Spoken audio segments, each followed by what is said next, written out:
So in your class at U of T medical school, how many students were there? 259 students in my first year class. 259 students. Yeah. How many black students were there? 1. How did you feel about this? Not good. Definitely not good. Go. Let's go. Check. She ain't gotta tell me what to do with it. I already know. Been knew I had the juice with it. Y'all ain't ready though. Outside, got the vision going. I'ma make it go. You ready? Yeah. Welcome to another episode of Atila TV. Our guest for today is the sensational Chika Stacy Oriuwa.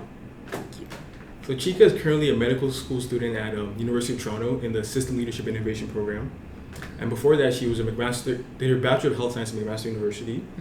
And then when she's not, trying to save lives and cure cancer and do all these amazing things, she's also a writer and a poet and a champion for diversity. So Chika, thank you for joining us. Thank you for having me. That was quite the introduction. Yeah, I like the gas people up for it. Yeah, that's so kind. Thank you. You're welcome. Thank you. The first question I always like to start off with is Chika at 16. Yeah. What were you like when you were 16 years old? I'd say that I was a little neurotic. I was definitely very tenacious from a young age. And at 16 years old, I knew that I wanted to be a doctor. I actually knew that I wanted to be a doctor long before 16, but at 16, I was actively working towards trying to be a doctor. I'd say that at that age, I didn't exactly know what the pathway was or what the route was to getting there. I knew I had to get to a good university, and I knew ultimately I would need to apply to medical school afterwards. But at that stage, my understanding was just I just need to be a really, really good student. I need to excel in the sciences and the maths and all that stuff. And so that's where I put 100% of my energy. And I was a bit of a perfectionist, and I just wanted to get the best marks and be like the best student possible. So that's a little snapshot of myself at 16. So a bit of a nerd, but yeah, I would say it's probably a good. You said example. A word that I picked up on. It's just sticking in my head. Yeah. You know what the word is? Neurotic. No. Yeah. Why did you describe yourself as neurotic? Because I was a very meticulous individual. I set myself to a certain academic standard of excellence that in which my behaviors, whether that be like the way that I studied and how I studied, how frequently I studied, and the way that I took my notes, it was just things had to be done in a certain methodical way that I feel like a lot of 16-year-olds don't necessarily approach studying or approach academia. And so I called myself neurotic just because looking at the tendencies that I had from a young age and kind of the foundation that I laid for myself at that time, it was a bit obsessive in terms of how I approached school and how I approached my grades and how I approached academics. And so, I mean, ultimately, I think it served to my benefit to get me to where I am today. But I also feel like looking back, could I have been a little bit more chill when it comes to school and probably still made it as far? I'd say that's probably likely. It's interesting you mentioned that too, because I feel like with a lot of like super high achievers, they always say like, when I was younger, like I really like sacrificed a lot to get to where I am now. Yeah. And it's always like, would you do it differently? And I feel like people always give the stock answer, no regrets, blah, blah, blah. But like maybe like looking back now on like your really intense approach you had, what are some things you might have done differently? Do you think you would have done anything differently? Certainly. I feel that had I not been so anxious about school, I feel like that would have served to my benefit now. Just because I find that a lot of type A individuals and a lot of people that go into medicine tend to be very sometimes can be very anxious people because we're so obsessed with having the standard of perfection that I really wish from a young age that I learned that it was okay to make mistakes and that it's not necessary to be perfect in everything in order to achieve your goals, and that I really wish that I had failed a lot sooner that's deep. than when I started to face failure later on in my undergrad and trying to get into medical school, and that really being the first time that I confronted failure and not knowing how to really deal with it and process it and not internalize failure and not see it as the opportunity to develop and grow and evolve, but instead internalizing it as I am a failure and I will never amount to anything because I have not reached this certain standard. And that's kind of what perfectionism does. And so I wish that going back, if I had just learned that lesson at a younger age, I could have saved myself so much more strife and anxiety and all that I experienced. Oh, okay, that's interesting. I'm gonna come back to that. The thing about Phil, I'm gonna come back to that. Okay. But I'm back to you at 16. So one thing I always ask people is like, whenever I hear people say, "Oh, I want to be a doctor, I want to be a lawyer, I want to be an engineer." Yeah. We're both children of immigrant parents. I think we're both Nigerian. Yes. How much of you wanting to be a doctor was like your genuine passion versus you just maybe doing what you thought was expected of you?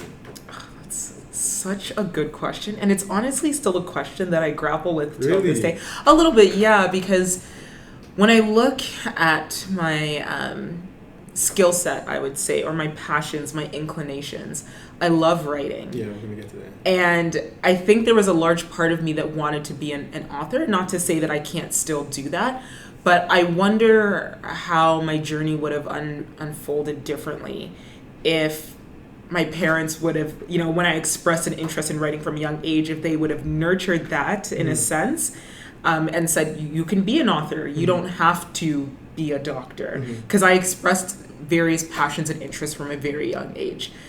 So around the same time I realized I wanted to be a doctor was around the same time that I knew, like, I love writing poetry, I love performing, I love doing all of this.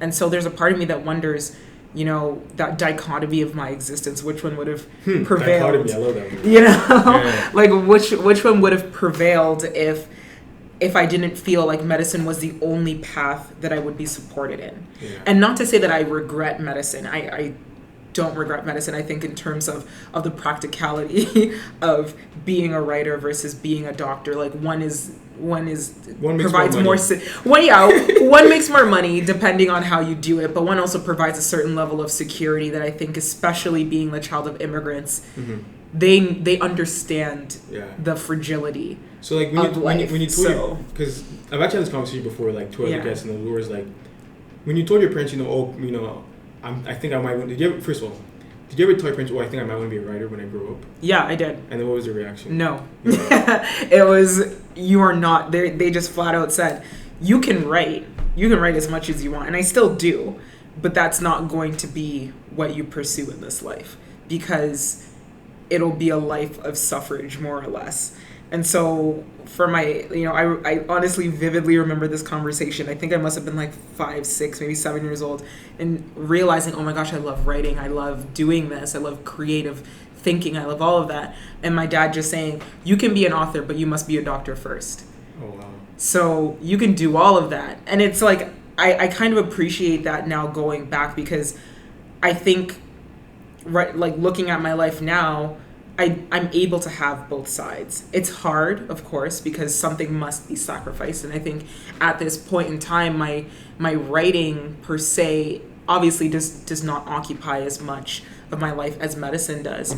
But I'm glad that now I get to have both. Whereas I feel like if I had focused on my writing more throughout like my academic development, throughout high school, whatever it may be, I don't think I can necessarily say, well, I can also be a doctor on the side, because you can't. The foundations of trying to get into medicine is laid very early. It's laid a lot earlier than undergrad, right? So, just keep talking. Sorry. Yeah, no, it's okay. So I'm grateful that my parents were a little more stringent with me earlier on. That's interesting. So now let's go back to, you said you're neurotic in your own words. You've been neurotic, very driven, or let's say hardworking. Let's replace neurotic with hardworking. But then so when you came to time for you to apply to schools, medical school? No, like undergrad. Oh, to undergrad. Okay. So what schools were you looking at? Why did you choose McMaster? So that's like, oh my gosh. I feel like I'm dating myself here with how little I actually remember about where I applied. Okay, I applied to Western Health Sciences or Biomedical Sciences, I think. I applied to U of T, and I applied to Mac and maybe another one. I honestly don't quite remember how many universities I applied to. I know that I got into all the programs that I applied to. I think I ultimately chose McMaster because I wanted to be close enough to home where I could go home if I needed to, but also far enough away that I could start to develop my independence and not be overly reliant on my parents, because I'm originally from Brenton. I should make that clear to contextualize it. So I really loved that, and also knowing that McMaster has the programs that are quite prominent and have a lot of notoriety, I'd say, in terms of their abilities to nurture and develop budding medical students, physicians. So for me, that was another real attractive thing that Mac had that I felt like other schools don't necessarily have that certain connotation with them. So I actually didn't know, but like apparently McMaster Health Science is arguably the most competitive program to get into for undergrad. Yeah. Very, very competitive. So yeah. If there's like a young aspiring medical student, pre-med student, like grade 11, grade 12 right now watching this, and they think they want to go to McMaster Health Science, go to medical school. Yeah. But let's specifically focus on undergrad application for now. Okay. What advice would you give them? Oh, wow. I'd probably just say be your authentic self. I think that there's a lot of misconceptions, or people tend to write their application thinking that I need to write this in a certain way that would be palatable to the person who's reading it. Or they think that the person that's like the file reviewer has a certain narrative in their mind that they want to read, that like this is a prototype of the health science student that we want. And like I know from being a file reviewer that I was always what piqued my interest most in the applicants was kind of those that you can really tell that they're being authentic, that they're not trying to drive a certain narrative that sounds very like standard and very, so it's like, be honest about who you are as an individual. I mean, it's great to talk about like, I volunteered in a hospital for the last 4 years of high school and, I want to be a doctor. Like, that's great. But what is it that defines you as an individual? What did you put in your application? Oh my God. I think I talked about poetry.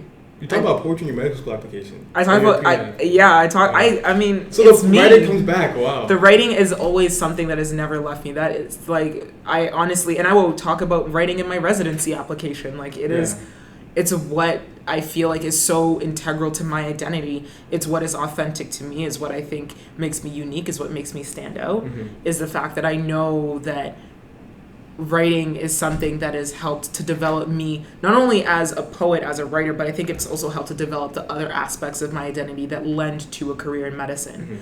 So, yeah. Let's talk about failure. Okay. So you mentioned, what did you say again? You said that you were perfect in high school, you wanted to be perfect, never experienced failure, then you experienced your first bout of failure around time to apply to medical school. Yeah. So I had to, I mean, maybe what was your undergrad experience like? And actually, I'm actually curious to know, did you personally change, or did you grow or change in any way between high school and university? Yeah, I mean, I would hope that everyone undergoes like some kind of development. It's such a crucial age. For a lot of people, it's your first time where you're away from home. Or even if you still live at home, there's a certain amount of independence that you get within the home, but also within the academic setting. Like, how do you think you changed between grade 12 or university? I would say that, I mean... that's a good question. I'd say that I definitely started to come to an understanding of my own convictions and my own values. And that's really when my own sense of advocacy started to ramp up. So there were certain things that I started to notice that I wanted to advocate for. Like women's reproductive rights was something that I knew that in high school, being, having a Catholic upbringing and going to a Catholic elementary school and high school, there were certain narratives and values that were kind of embedded within the curriculum and within the culture of my high school, that when I finally got out of that and I started to attend education that wasn't religiously bound, I kind of developed almost a free sense of thought and being able to think and form my own opinions. So that for me was real crucial in university. I'm glad you mentioned that, because one of the things I've actually been thinking a lot about recently is the whole idea of like, what do I generally believe versus like what was put into my head? Yeah. You know what I mean? I feel like definitely for me, like first and second university, when you're by yourself in your dorm room thinking, you're like, do I actually believe this, or like did people like in my life put this into my head and like I should have just accepted it? Exactly. So that's interesting. So that was a big change for me, was challenging everything I thought that I knew, and that like tension. That cognitive dissonance was very... I love that word. Yeah. I love that word. It was very challenging to work through, but then ultimately developing my own sense of identity and my own sense of conviction was probably the best thing that came out of undergrad for me. Awesome. Failure. Failure. Let's talk about that. Okay. So you said that you were experiencing your first bout of failure when you were applying to medical school, like your first real bout of failure. Yeah. So I'd say that it was actually trying to write the MCAT, because I had to write the MCAT like more than once. And so realizing that, not that I felt like everything came easily to me, because that's not true. Mm-hmm. Like I said earlier in the podcast, like I was always a neurotic person. So I always worked very hard. I was always very meticulous. And that formula of working hard and the output being you get what you want, that was always the formula for me. So then working really, really hard on something and then not getting the result was the first time that I ever really experienced failure. And I did not know, I felt like my entire identity was challenged, because I feel like, especially wanting to be in medicine, a lot of your identity is surrounding your intellect, is surrounding how smart you are. So putting in all of this work and not getting it back made me challenge, or made me like question myself. Am I really that smart? And if I'm not smart, then what skills and what talents do I have to offer to the world? And so really learning how to separate my ability to perform on a certain standardized exam from my ability to be a good clinician in the end was something that took me a long time to really learn how to develop. And then ultimately I applied to medical school twice. So the first time I applied to medical school, I didn't even get an interview. Wow. And that was like devastating to me, because you put in all this work once again, you put your whole life into something and then you get nothing back in return. That for me was so devastating. And watching my classmates go off into medical school and realizing that, okay, I have to apply again, and I'm now going to have to take a gap year between university and medical school and trying to figure out what am I going to do with that. And then, so like really encountering that failure, and I feel like the mental health consequences that it also has to become so anxious and so in your head, and really having your identity challenged is such a huge, I feel like causes so much internal conflict that I wish that I had learned earlier that it's okay to not be perfect, and it's okay to fail. And it's really your tenacity that builds character. And I'm so glad. I actually am so grateful that I didn't get into medical school that year. I'm grateful that I had to rewrite the MCAT, because now, especially in medical school where you are tried and tested constantly, and there is more failure in medical school in a number of different ways, I feel like I'm able to deal with it and overcome a lot more easier now as opposed to before. So we're talking about U of T medical school, and as you said, you applied, and as you said you failed the first time, the second time you're successful. Right. Now, one of the things that got me, actually the first time I really found out about you was through obviously the BSAP. So in your class at U of T medical school, how many students were there? 259 students in my first year class. 259 students. Yeah. How many black students were there? 1. How did you feel about this? Not good. Definitely not good. It was a shock at first, just because I had actually chosen U of T particularly because I knew that they had the Black Medical Students Association, and so for me being Black Medical Students Association with one student and like 300. Yeah, I mean, like 23%. Yeah, I mean, I don't even think that they did not expect for it to be like just one, because the year above mine had 5, even though the 2 years above me only had 1. So like the normal fluctuance is between, like before BSAP was between like 0 to 1 students, and then they had kind of the outlier classes in which they had like 5 or like more than 5. But those were more outliers where the average was between 0 and 2. But I think that there was more, they had, from my understanding, like a bigger expectation that my year would have more black students just because the year above mine had more. So like we were kind of hoping that it would follow that trajectory. And when it didn't, I think it came as a surprise to like everyone, because I was shocked. I was very disheartened. I found it very isolating, and I still from time to time do find it quite isolating. Especially because, there's a certain level of solidarity that's present when you have another individual that shares your identity. Yeah, and can also someone that you can turn to in solidarity when there are circumstances that have certain racial underpinnings that make you uncomfortable, or certain things that are said to you, as they are very commonly said to you, irrespective of whatever field that you're in, whether it's medicine or law or engineering, you're going to encounter it. And so being able to have someone else that's there that you can turn to. Doesn't even have to be a best friend, but just someone that you could say, like, listen, this person said this and it was whack, and like they can be like, okay, yeah, like I can definitely commiserate, I can empathize with you. So not being able to have that sense of community was very challenging, and still is quite challenging for me. So I often had to rely on the upper year medical students, as well as the lower years beneath, like the years under me. But yeah, it's probably just the feeling of feeling isolated, and then also that idea of perfectionism. So when you're a minority in medicine, the idea of imposter syndrome, I think, is amplified. It's so much more than just the baseline of, nobody feels like they should be in medicine the first, X amount of time in medical school. Everyone's kind of feel like they have to establish themselves in a certain way. But when you're a minority and there are these implicit biases against you, and then you feel further segregated, you feel further isolated, the idea that you have to fight to prove that you deserve to be there is amplified. So actually, random question, because I was thinking the other day, I was asking my sister about it, like, what's the definition of minority? Because, for example, I think that, so for example, like, if, actually, never mind, I want to ask a question. The other question I was going to ask was, so you were talking about U of T Medical School. So then, one of the things I actually really respect about it is that, of course, a lot of times, especially, I definitely experienced the same thing too, where most of my life, I was probably like maybe the token black guy. So class of 100, class of 500, maybe 1 or 2 black people. But one thing I really respect about you is the fact that you didn't just have this problem, you also tried to solve it through the BSAP. So can you tell us a bit more about the BSAP and why you started that program? Sure. So I didn't start the BSAP program. It was well in the works before I gotten into medical school. I think that's kind of a misconception that people know that I am like an ambassador for it, and that the year that it came out was also the year that I did a lot of publicity for the program. So people kind of make that connection and think that I started it. But in fact, like, it was, I have to give the ownership over to the black faculty at U of T who made it all possible, who for years were trying to bring about this program because they realized that there was a chronically low number of black medical students.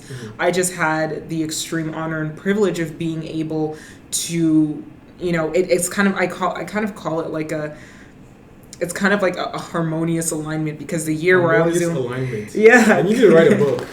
All these words you're throwing out, man. Thanks. Because like the year that I was the only black medical student was also the year that they were bringing out BSAP. So it was perfect to be able to pair my narrative with their cause, because it was a shining example of why we needed the cause. So I just had the exceptional privilege of being able to speak to the program, about the program, and being able to educate people in the media, in person, at talks and speeches and stuff like that, and just being able to kind of dispel a lot of the myths about the BSAP program. So what it is, it's the Black Student Application Program, and essentially, to boil it down, it's a separate application stream for black applicants where we're just trying to attract more black applicants. It's not a quota-based system. We're not lowering the standards. They need to get the exact same criteria as the mainstream students. So same GPA, same MCAT score, same extracurriculars. Everything needs to be the exact same. It's just that we integrate individuals from the black community into the file reviewing process, as well as the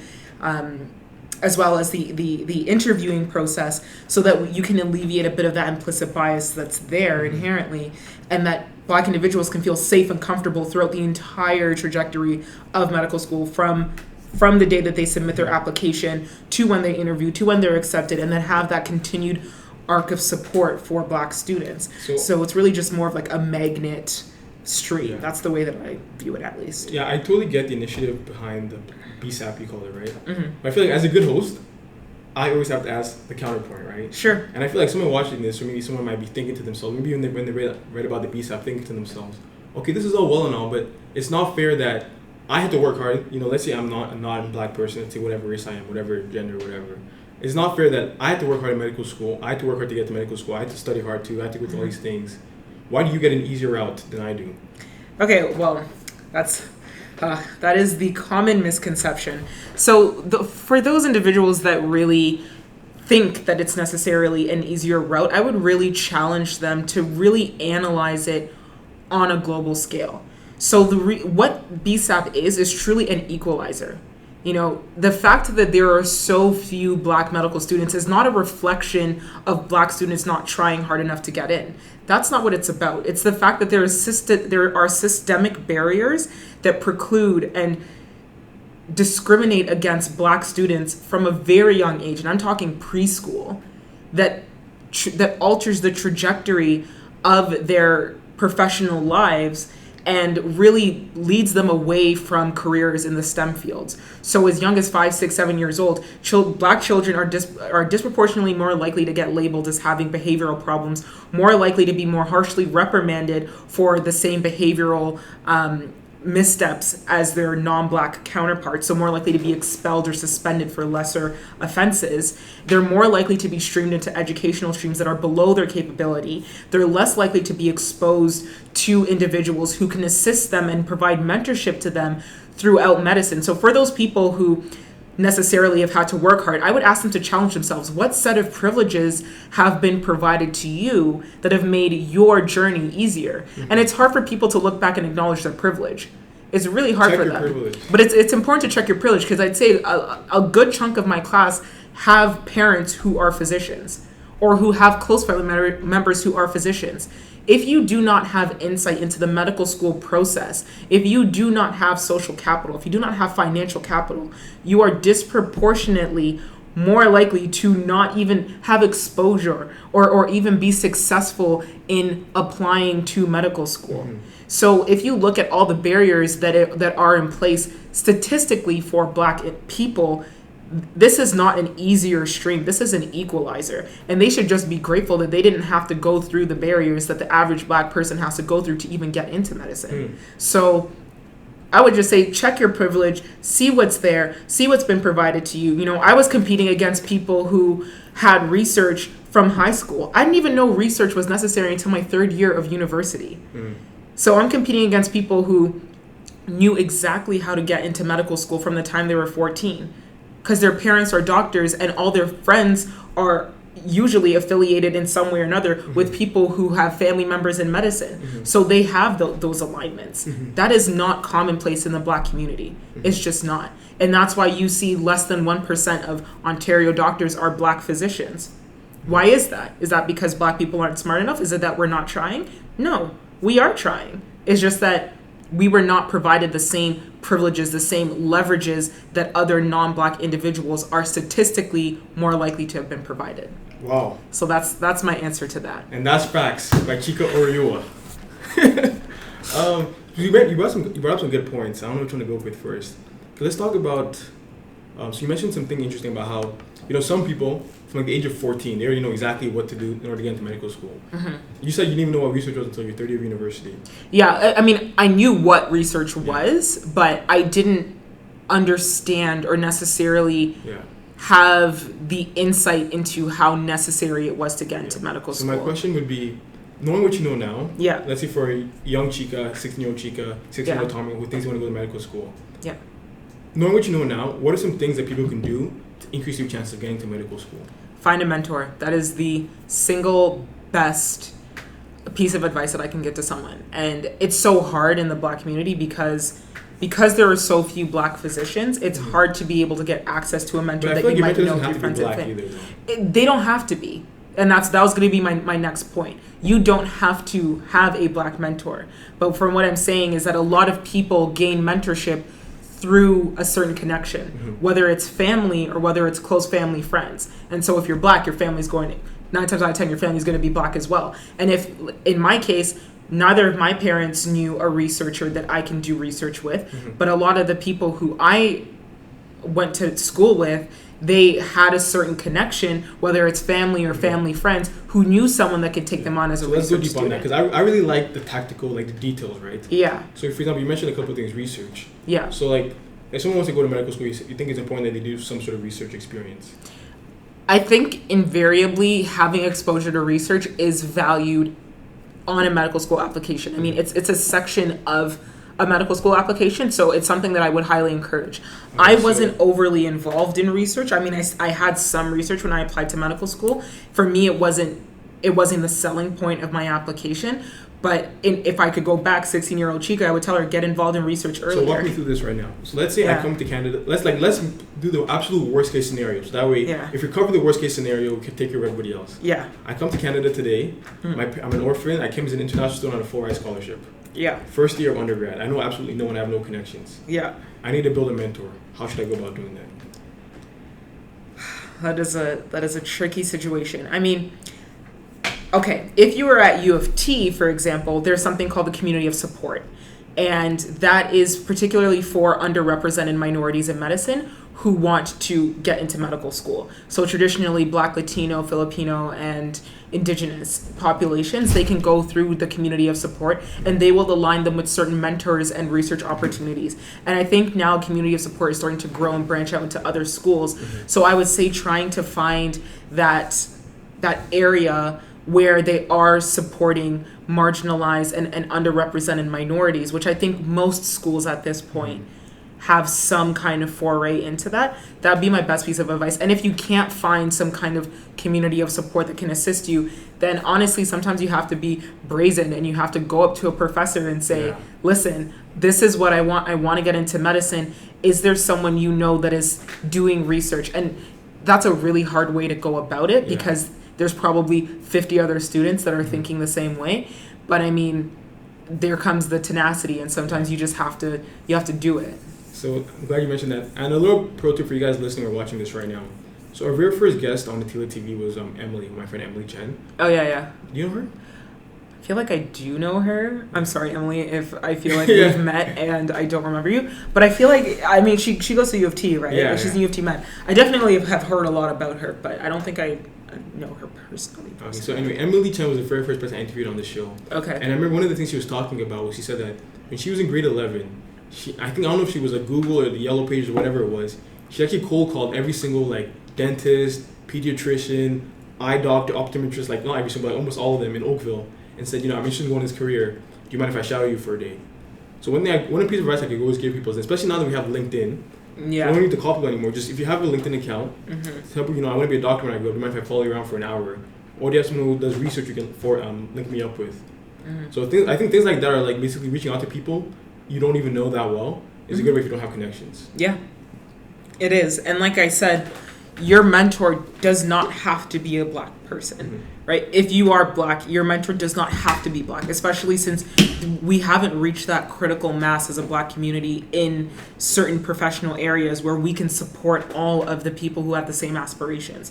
So you need to be willing to branch out and be able to find that camaraderie and that mentorship relationship with someone that might not share the same identity as you. Because there are people who are excellent allies who are willing to support individuals from whatever race that they're from, right? They exist. And there is nothing wrong with tapping into that allyship and being able to find that resource. So I highly encourage that. I mean, cold calling and doing all that stuff, LinkedIn, whatever it is that you got to do, just do it. Yeah, it's hustling. We got to hustle and motivate. That's exactly what it is. Hustle and motivate. So another thing that's really cool about Chika's story is that my friend told me this word, shout out to Kate Hall in Theory University, intersectionality. Yeah. Which is basically the idea that, so not only do you have the Black experience, you also have the female experience, which are both two underrepresented minority groups. Yeah. So can you talk a bit more about what it's like at the intersectionality of being a Black and being a woman? And then also we've talked about your Black stuff you do for Black advocacy. Yeah. But I know you also do a lot of work with women advocacy, reproductive rights. Yeah. Talk about that as well. So being at the intersections in and outside of medicine is challenging. In medicine, it's so difficult because people instinctively and inherently assume that you're not the profession that you're actually in. Okay. So throughout medical school, especially in clerkship, I've had a number of experiences where either it's patients or it's other people in the field who have just, either said, are you the nurse or are you the janitor or blah, blah, blah. Or I would say that, What's happened to you before? Yeah. Oh my goodness. Yeah. People that I've told them I am a medical student and they will ask me, oh, is that like a nurse's technician? Are you, going to be a physician's assistant? Or are you, when I tell them, no, I am going to be a doctor in 11 months and whatever days, That's in 2020. It shocks, yeah, exactly. It shocks people. And so, I've had experiences with patients who've literally accused me of lying about being a doctor, So encountering that and encountering the sexism in the fields that a lot of women face in medicine. I have a question about that. I always find it interesting. I always find medicine really interesting because I feel like we live in a very like patriarchal society where like most of the high paying careers are dominated by men. Banking, finance, tech, etc., etc. But medicine is one of those professions where I think medicine is actually more women than men. So the fact that you said there's sexism, I find that really interesting. Well, there's the medical classes that have been coming about in like the last decade or so tend to have a more female skew. This is true.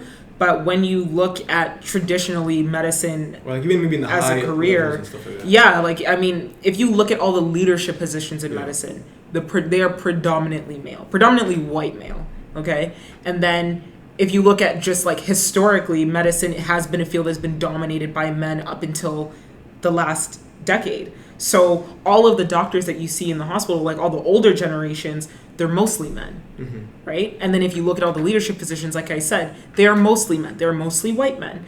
And so, even still to this day, certain residencies, irrespective of the past decade of having more women, so there are less female surgeons, for example. Certain areas of medicine are still very highly male dominated, and those tend to often be the more higher paid specialties. So can you talk a bit more about your work with women's advocacy and women's reproductive rights and stuff like that? Right. So I'd say that my advocacy is more so just around women's rights per se. So I do a lot of keynotes. I do a lot of talks and seminars talking about specifically my experiences as a Black woman, because I feel that in the normal commonplace narrative of feminism, the feminists of color are often marginalized and the experiences of Black women are often marginalized. So the space that I tend to occupy is to bring forward the narrative of women of color specifically. So my advocacy is not, it really is at the intersections. I try not to divorce the two. I try not to only advocate about race and only advocate about being a woman. One, because I don't have a choice. I'm both. Yeah. And so you can't say, I'm Black today, but maybe woman tomorrow. Yeah, exactly. I don't have a chance. I don't have the option of separating the two. So I go to a lot of women's talks. I go to a lot of women's conferences, women's leadership conferences. I gave the keynote at Women's College Hospital for International Women's Day. But at each of those places, I talk about the experiences of Black women in medicine because it's a narrative that is often not discussed, and it's different. Yeah. It is different. Yeah, it is different. So that's why, that's the feminist in me, and that is the way that I choose to advocate as a woman in the field of women's rights. Another point you mentioned about close to the beginning of the interview that I found really interesting. You were talking about how you're a big advocate for women's reproductive rights, which I'm assuming you mean as pro-choice? Yes, that is the stance. But then growing up, I went to Catholic high school as well. Yeah. Pro-life. Right. So how do you sort of balance that cognitive dissonance where you grew up, pro-life, but you actually believe that for women, they should have the right to choose? Right. Well, for me, honestly, when I went to university and I was no longer under the bubble of Catholicism and I was able to critically analyze the things in the world and my own beliefs and my opinions. Not to say that I'm a faithless person that, but I still do have certain religious beliefs, but for me, my stance is that I believe that a woman has a right to do with her body what she chooses. And the second I made that revelation to myself, that cognitive dissonance more or less disappeared. I no longer, I don't have any conflictions about it. And I still, I still live in a very Catholic home. My mom is very Catholic, but I have my beliefs and I stand very staunchly by them. And, a lot of, the area of medicine that I want to practice in ultimately is women's health. So I believe that going into that area, not that every single person that practices women's health needs to be pro-choice. You don't have to. But if you were going to be a physician, in my opinion, that specializes in women's health, I feel like it's important to be able to respect the autonomy of the woman's body. So that is the stance that I stand behind. Do you ever have these conversations with your mom about, do you ever have these conversations with your parents? No, not really. No. But I feel like my mom knows what it is. Like, those are my... She knows what's up. She knows what... Yeah, she knows that those are my stances and my beliefs. And I don't even necessarily think that she is, like... Not that she's not pro-life. I just think that ultimately my mom also stands by a woman's right to do what is necessary for her in her life, right? And I feel like there's so much conflation that happens when it talks about women's reproductive rights. Like, people think that, oh, you must be supporting, third trimester termination for no reason. It's like, no, there are so many medically indicated reasons why people cannot carry through a pregnancy. Not that I think that that's the only, justifiable reason to have a therapeutic abortion or anything like that, but... Okay, so where we left off, you were talking about some people think, they conflate, pro-choice with, like, third trimester abortion, all that kind of stuff. Yeah. And it's like there's like very medically clear indicators of when abortion is the right thing to do.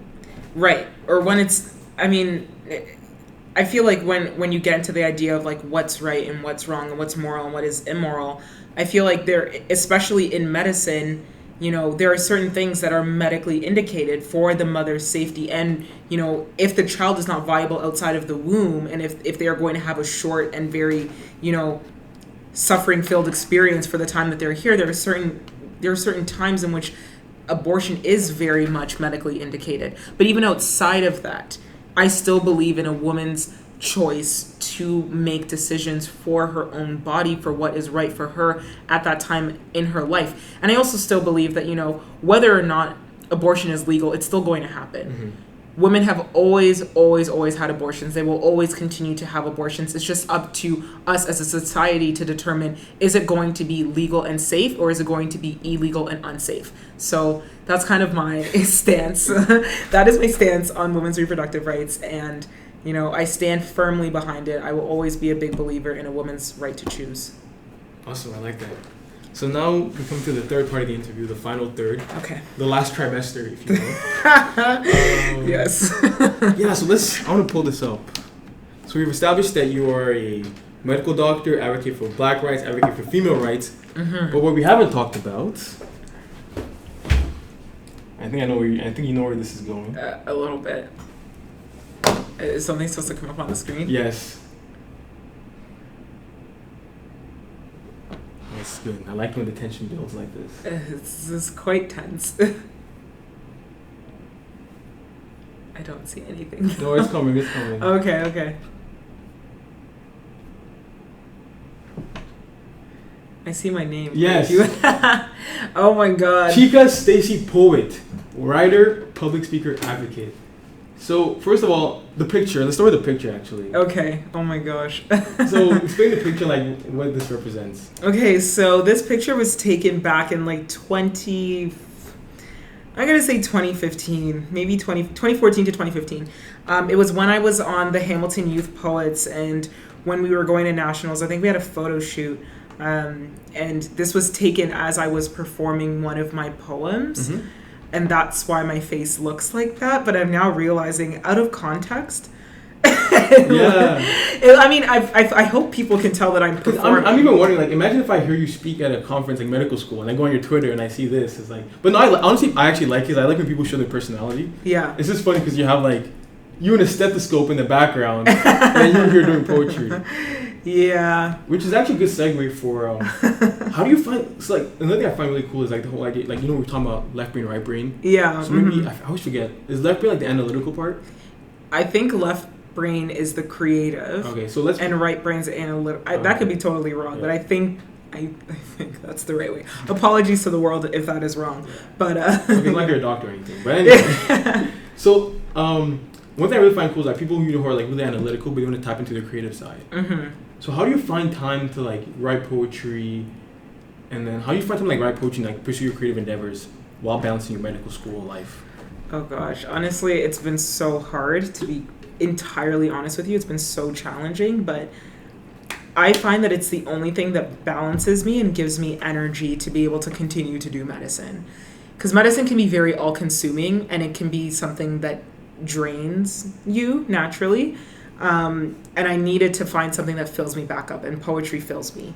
Writing fills me. Advocating and public speaking, these things fill me. So for me, it's a method of self-preservation. So, I write sometimes in the middle of the night when I should be sleeping. I know this is goes against everything that I counsel my patients on, but I write in the early morning, I write late at night, I kind of write in the odd hours. When I'm post-call, when I just finished a 26-hour shift, I'll go home and I'll feel the most inspired to write. And then so when you write, do you just do poetry, or do you like write novels? Do you want to do short stories? What kind of writing? I like writing everything. I honestly I like writing poetry. I've written a couple, I wrote a musical last year for the University of Toronto. I co-wrote it with one of my friends. We wrote the U of T Daffodil musical 2018, and it's a musical that's put on every year for like the last 100 and something years. So we spent 9 months writing it, and it was over 100 people involved in the production, and we sold thousands of dollars in tickets. It was amazing. So I love writing in every permutation that it takes. So whether that's poetry or musicals or short stories, essays, I love writing speeches. I love writing keynotes. I mean, ultimately, my goal is to write a book as well. So, writing is something that has always been in me. I also wrote articles. I love to write articles. I think that's them over here. We have, where's the one I'm looking for? Yes. Oh, this was an interview type thing. I think I did. I hope I can find it. This one, From Woman Black. Yeah. That's my spoken word piece. Mm-hmm. Where is this? I don't even know where this is from. This is U of T website. Oh, okay. And this is you when you're on the morning show. Oh, yeah. It's a little celebrity over here. Oh, gosh, no. Yeah. So what else was I going to say? So I guess now kind of rounding it up now. Yeah. A question I love to ask people is what I call the 1, the 5, and the 25. Okay. Let me turn this TV off first, actually. Okay, yeah, it's kind of distracting to look at my face blown up in the background. Okay. 1, 5, and 25. You want me to guess where this is going? I think so. Where do you see yourself? What would you like to be doing a year from now, 5 years from now, 25 years from now? 1 year from now, I will be Dr. Chika Stacy Oriuwa, MD, MSc, because I would have officially graduated from both of my concurrent programs. That's Doctor of Medicine, Masters of Science in Health Policy, Management, and Evaluation. Nice. So that's where I expect to be 1 year from now, preparing for medicine, or preparing for my residency, hopefully moving into somewhere. I don't even know where I will be moving or where I'll be in a year, but I'm excited that I'll be starting the next chapter of my life, finally getting paid, all the good stuff that comes at residency. 5 years from now. How long is residency? It's 5 years. Okay. So hopefully I'll be done residency. Yeah, so let's say 5 years from now after residency. After my residency, I hope to be practicing, actually practicing in the fields that I want to be in. One of my biggest goals is to always continue on with my advocacy and with my writing. What a lot of people don't know, and this kind of is like cheating, because this is like the beginning of my 5-year plan, but also you said 25 years is like the next step. So my long-term plan is to become a writer, like a screenplay writer, or like a TV writer. Yeah, I literally want to be the next Shonda Rhimes, and I already know that's going to be my destiny. Writer, right? She writes Scandal, she writes Grey's Anatomy, she writes How to Get Away with Murder. She's black, right? She is a black woman, and she has written and produced all of these amazing shows, and I just think that I'm like her. I just think I am the next Shonda Rhimes. That sounds really egotistical, but I know people have a lot of confidence, which is amazing. I just say that because I'm one of those people that believes in the power of manifestation. Agreed. So I need to put that energy into the universe in order for the universe to give it back to me. Yes, that's what I always say. Yes, you know what I'm saying? I need to say it. I need to believe that I'm going. And also, the best part is speak into existence. 10 years from now, you're gonna win an Oscar. And I'm gonna play this clip back and say, "I told you so." Oh my God. Well, I just honestly, that's what I've been saying since day one of medical school. Anytime they ask me, where do you see, because they ask this a lot in medicine, where do you see yourself in 10 years? What do you think you're going to be doing? And every single time, I will be a doctor, but I will also be working with Shonda Rhimes. I will be living in Hollywood probably and writing, TV medical dramas, because that is to me the ultimate synthesis of the things that I love. I love writing, I love medicine, bring them together, and that's what I plan on doing. And I plan on continuing on with my advocacy and being outspoken and being a public speaker and giving motivational talks and motivating the youth and mobilizing the Black community. That is what ultimately 1 year from now, 5 years from now, 25 years from now, that's what that's all going to culminate in. So those are my dreams, those are my aspirations, and just excited to see how the journey unfolds, That's amazing. I love that. Yeah. So you mentioned that you want to write a book. Yes. What kind of book? She just knows she wants to write a book. She doesn't know what kind of book. Okay. Well, I mean, who's to say that it hasn't already been in the works? Nobody knows. But I mean, my goal is to, I kind of want to share my story because I believe in the power of narrative. So a memoir at some point. But yeah, that'll probably be the book that I end up talking about. Maybe like an advocacy book somewhere along the way, something like that. But did you read Oprah's Becoming? Michelle Obama's Becoming. Yes, and I also went to her talk in Toronto, and it was the most inspiring night of my life. Really? It was incredible. Yes. Tell me more about that. Like how was that? Oh my gosh, she's just the embodiment of everything that I aspire to be as a person, as a woman, as a Black woman. She's just everything that I aspire towards. She just handles herself with such grace, such intellect, such, The caveat though? The caveat about why I think... the caveat I think is like... If you look at the Michelle Obama story, because I read part of the book as well, and you look at Obama, she actually had to sacrifice a lot of her career for Obama's career. Right. And it's one of those... and this is actually something I think about a lot, because I have 2 younger sisters as well, right? It's right. If especially someone like you, very super ambitious, and if you want to get married one day, whatever, it's like that balance between what you want to do with your career versus like having to sacrifice, all that kind of stuff. Do you have opinions on that? Do you ever think about that kind of stuff? Well, I mean, like I'm currently dating someone who understands the woman that I am and knows that everyone's put a whole life into certain things, right? But I've worked so hard to get to where I am today that of course you make compromises for the person you're with, but it's also really integral for me to be with someone who wouldn't want me to sacrifice really crucial parts of my identity and my success. Yeah. So, and I know that for Michelle Obama, she had to give up a lot. Like she was a lawyer, she was a CEO of like a hospital and like doing all this stuff. And she gave a lot of that up to allow Barack Obama's presidency. In terms of would I want to give up a lot for my own spouse's success? I don't know if that's in me necessarily. And honestly, it's not even fair to ask you to do that either. Like, why should Exactly. you have to do that? Exactly. And I mean, like, I feel like their situation's so different because, like, what they did for Black people and for, in general, becoming the first Black family in the White House, like, I can understand the sacrifices that she made. Like, that's understandable. But for me, like, if someone told me to take a backseat on my career to further their career that, didn't have such high stakes in terms of, like, the presidency of the free world or whatever, I don't know if I would necessarily be able to do that because I feel like it's often asked of women for us to sacrifice our personal goals in order to allow a man to continue their career or to, be the breadwinner, all of that. I don't really believe in all those roles, as you might be able to deduce from this conversation. I think there's nothing wrong with having a matriarch. There's nothing wrong with having the woman be the breadwinner or the woman be the one that's more heavily invested into their career. I don't think there's anything wrong with that. So for me, it would really have to take a lot for someone to ask me to take a step back for my own career to further theirs. But why can't we both succeed? That's what I'm saying, man. There's enough. Everybody can eat. Everyone can eat. Everyone can shine. There's enough seats at the table. Thank you. Like, children can look up and see my mom is great. My father or my parents, whatever sexes they are, they can both be great. And of course, there's certain people that have to sacrifice. But I believe in this day and age that if you love someone and if someone loves you and they believe in you, you believe in them, you can make it work for the both of you guys. And so hopefully when my boyfriend listens to this, take notes because it's like we're both going to shine and hopefully neither of our careers have to take a compromise or take a backseat. So I think everyone can agree to that. Yeah. So now on a lighter note, a question I like to call, what are you currently obsessed with? Now I feel like you can't get one of those like, I want to save the world and I want to do this, I want to do that. It has to be something like light, fluffy, like Instagram channel, YouTube, maybe a new restaurant you discovered, a new recipe, workout at the gym, book, podcast. What are you currently obsessed with? I am, oh my goodness, what am I obsessed with?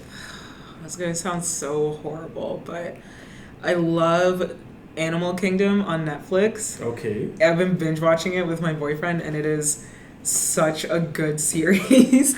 I'm also indefinitely obsessed with tacos. I started making homemade tacos, and that's like my post-call treat. So when I'm finished like a full 24-hour call in the hospital, come home. 24-hour call? Call, yeah. So like you're on call or you're like at the office for 24 hours? Not the office, I'm in the hospital. In the hospital for 24 hours? Yeah, so I was on call on Saturday on the labor and delivery floor. I just have a question. Why do doctors do that? Why not just do 12-hour shift? Honestly, I think that there's like a lot of like issues that like there's a lot of like medical errors that are introduced the more handovers you have, and so like for patient safety, even though it's kind of counterintuitive, because who wants a doctor who mental health? Yeah, like who wants a doctor that hasn't slept in a day and a half? Like nobody wants that. But it's I can't really comment much on why it is that it is, but I just know that after I've been awake for 30 hours. I love eating tacos, so that is my light and fluffy obsession. Throw a little bit of salsa on it, some pineapples, which it doesn't sound like it'd be great on a taco, but oh my god, it is amazing. So that is my obsession as it stands right now. Awesome. Yeah. Second last question is if someone found the work you're doing really interesting, you want to find out more about Chika, what she's up to, where can they find out more about you? Where can they reach out to you? Okay. You can always go on my Twitter. There's Chika at Chika Stacy Poet CHIKA. Link in the description below. Oh, okay. So I don't even. Yeah, just spell it anyway. I'll spell it anyways. Okay, because people don't know how to spell my first name, middle name, or anything like that. So Chika CHIKA Stacy STACY Poet POET. Yes, exactly. My Instagram is Chika Stacy, spelt the same way. I'd say LinkedIn, but I also... didn't know you had an Instagram. I was going to pull that up. Yeah, I have an Instagram, yeah. And I'd also say LinkedIn, but I don't really use LinkedIn I feel like it's not as popular in medicine. Yeah, I noticed that too. I think it might be changing, but go on. Yeah, I think it is. I mean, I have a LinkedIn. I don't it doesn't really have much on it, but people have definitely connected with me through LinkedIn. So I think Chika Stacy Oriuwa is my LinkedIn if you just search for it. But yeah, those are probably the best channels to connect with me through. So I was actually going to end it there, but yeah, usually I find people have interesting stuff on their Instagram. Sure. Okay, I don't know if you want me to pull this out. I mean, it is public, but it is public, yeah, right. So like, but there's nothing really to hide. Yeah, there's also nothing really here we can talk about. I don't think we've already covered, so I think we're good on that front. Are we good? Okay, nothing. I have not disgraced my parents, so this is good. So final question for you is. Okay. Yeah. It's a two-part, or it's two questions. You can pick the one you want to answer. Okay. Which is, if for someone watching this right now, and I want it to be as almost, watch out, I won't put any constraints on you. Okay. So for someone watching this right now, if you want to leave them with one thought, or something to think about, one piece of advice, what would it be? Or if you were to write a letter to your younger self, Chika at whatever age, younger Chika, what would it be? Ooh, that's heavy.